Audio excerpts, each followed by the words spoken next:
ഉള്ളു തുറന്നിട്ടും ഉള്ളറിയാത്തവരുണ്ട്. ഉള്ളത് പറഞ്ഞിട്ടും ഉള്ളു കാണാത്തവരുണ്ട്. ഉള്ളുരുകിയിട്ടും ഉൾക്കൊള്ളാത്തവരുണ്ട്. ഏതൊരു ബന്ധത്തിന്റെയും അടിത്തറ പരിഗണനയാണെന്നേ.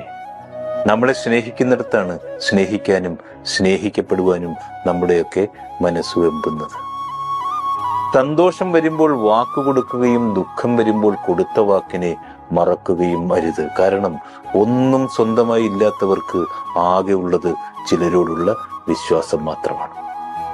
ഏറ്റവും മോശം അവസ്ഥകളിലൂടെ നമ്മൾ കടന്നു പോകുമ്പോഴാണ് നല്ല നിമിഷങ്ങളൊക്കെ മനസ്സിലാക്കുന്നതും നല്ല മനുഷ്യരെ തിരിച്ചറിയുന്നതും. തീയിൽ തൊടുമ്പോഴാണ് വെളിച്ചം മാത്രമല്ല വേദനയും അത് തരുമെന്ന് മനസ്സിലാക്കുന്നത്. ഓരോ സങ്കടങ്ങളും നമുക്ക് സമ്മാനിക്കുന്നത് വേദനകൾ മാത്രമല്ലെന്നേ, മുന്നോട്ട് ജീവിക്കാനുള്ള തിരിച്ചറിവുകൾ.